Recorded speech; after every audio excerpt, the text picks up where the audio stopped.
तो फाइनली दोस्तों इतने लंबे दिनों के वेट के बाद हमारे सामने आज लियो का ऑफिशियल ट्रेलर आ चुका है। ट्रेलर को लेके सबसे पहली बात तो मैं ये जरूर कहना चाहूंगा, ट्रेलर काफी ज्यादा ही बैडएस था। जहाँ पे मैं झूठ नहीं बोलूंगा आप लोगों से, जब मैंने पहली बार ट्रेलर को चालू किया फर्स्ट शॉट देख के थोड़ा सा मुझे डिसअपॉइंटमेंट फील हुआ था, क्योंकि मैंने लोकेश कनकराज की इस लोकी यूनिवर्स के पहले भी काफी सारे मूवीज देखा है और उन सब मूवीज का आप अगर ट्रेलर जाके यूट्यूब पे देखोगे या नॉर्मली आप मूवीज भी देखे होंगे तो इस वाले ट्रेलर का टोन आपको लोकेश कनकराज की पुराने मूवीज की ट्रेलर के टोन जैसा नहीं लगेगा। बट ट्रेलर की क्लाइमैक्स जिस तरीके से हमें दिखाया गया उससे लोकेश कनकराज तो हमें बखूबी ये साबित कर दिया है कि 19 अक्टूबर को थिएटर में बॉम्ब गिरने वाला है और उस वाले बॉम्ब को ऑडियंस के बीच में फटने से कोई भी नहीं रोक सकता। अब थोड़ा सा ट्रेलर के शॉट बाय शॉट हम ब्रेक डाउन करते हैं कि चल क्या रहा है टोटली ट्रेलर के अंदर। जहाँ पे ट्रेलर के फर्स्ट शॉट में हमें कश्मीर का वाइड एंगल शॉट दिखाया जाता है और यहाँ पे हमें यह भी बताया जाता है कोई एक सीरियल किलर कश्मीर के बीच रास्ते में किसी एक बंदे को ठोक के चला गया और इसके बाद हम एक बंदे को देखते हैं जो उसके सामने खड़ा हुआ एक बंदे को ठोक रहा है और मुझे जितना लग रहा है ये शायद उसकी टीम का ही कोई एक मेंबर होगा जो उससे गद्दारी किया होगा।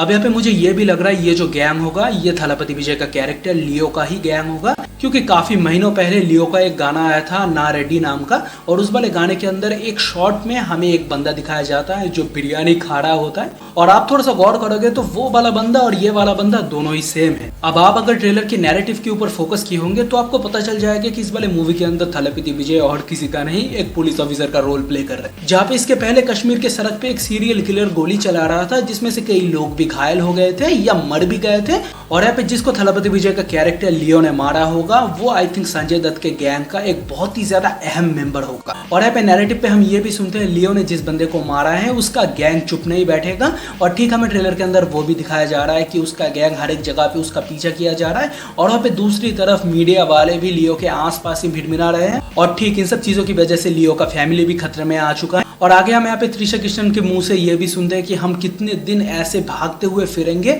अब शायद ये हमारी डेली लाइफ ही बन चुका है। और इसके बाद हम ये देखते हैं कि लियो के कैरेक्टर के ऊपर कोई एक हमला कर रहा है और यहाँ पे मैं 100% श्योर हूँ कि संजय दत्त के कोई एक आदमी इसके ऊपर हमला कर रहा होगा। अब फाइनली ट्रेलर के अंदर ये हमें पता चल गया है कि लियो के कैरेक्टर के साथ एग्जैक्टली चक्कर क्या चल रहा है। अब ट्रेलर के अंदर हमें यह दिखा दिया गया है कि थलपति विजय का जो कैरेक्टर है उसे पर्सनैलिटी डिसऑर्डर है। अब यहाँ पे थलपति विजय का जो रियल पुलिस वाला अवतार है उस वाले अवतार को भी नहीं पता है कि उसके अंदर और एक पर्सनैलिटी पनप रहा है। अब आई थिंक ये जो लियो नाम है ये लियो नाम थलपति विजय का जो बैडएस वाला अवतार है उसका है। अब ये बात मैं इसीलिए बता रहा हूँ क्योंकि यहाँ पे थलपति विजय का एक कैरेक्टर यहाँ पे रो रो के एक चीज कह रहा है कि वो बंदा वो खुद नहीं है, वो कोई उसके जैसा दिखने वाला और एक आदमी है। अब यहाँ पे थलपति विजय का कैरेक्टर लियो में ट्रांसफॉर्म होने के बाद क्या कांड मचाता है वो तो मुझे अलग से बताना नहीं पड़ेगा आई थिंक। अब ऑनेस्टली दोस्तों ऊपर ऊपर से मूवी का क्या होने वाला है वो तो हमें इस वाले ट्रेलर से पता चल ही गया है। अब मेन हमें क्या स्टोरी दिखाया जाने वाला है लियो के कैरेक्टर के साथ, किस तरीके से विक्रम का,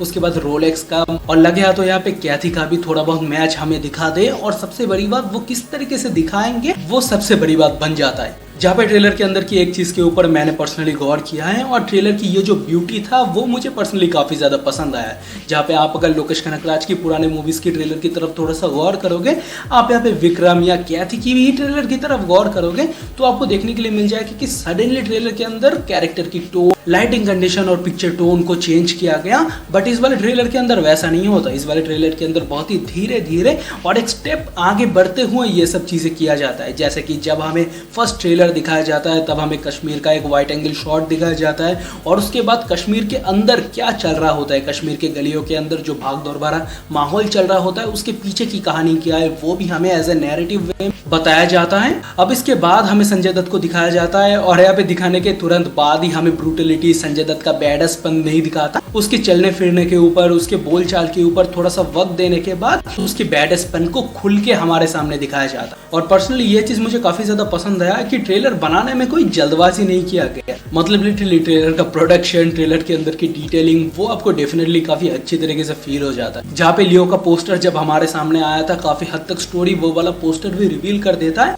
और सेम जो चारों पोस्टर हमारे सामने आया था वही चारों पोस्टर जितनी स्टोरी हमें रिवील कर दिया था वही सेम उतना जितना ही स्टोरी ट्रेलर हमें रिवील करता है उससे ना ज्यादा ना कम हमें रिवील करता है। तो फिलहाल तो हम लोकेश कनगराज का बनाया हुआ एक बाउंड्री के अंदर कैद है और इस वाले कैद से हम 19 अक्टूबर को निकलेंगे। तो आप लोग नीचे कमेंट सेक्शन में बताओ इस वाले मूवी को लेके आप कितना ज्यादा एक्साइटेड हो, और साथ में आप लोग ये भी जरूर बताना ट्रेलर के अंदर और भी क्या नया चीज है आप लोगों ने नोटिस किया, उन सब चीजों के बारे में मैं सुनना जरूर चाहूंगा। और हमारे बॉलीवुड की तरफ से भी एक पैन इंडिया मूवी आ रहा है जिस वाले मूवी का नाम है एनिमल, और उस वाले मूवी की टीजर का भी मैंने रिव्यू कर दिया है, और उस वाले रिव्यू को आप अगर मिस नहीं करना चाहते हो तो रिव्यू आपको यहाँ पे शो हो जाएगा, आप जाके देख लेना। और इसी के साथ देखते रहिए मेन बस स्टॉक, मिलते एक नए वीडियो में,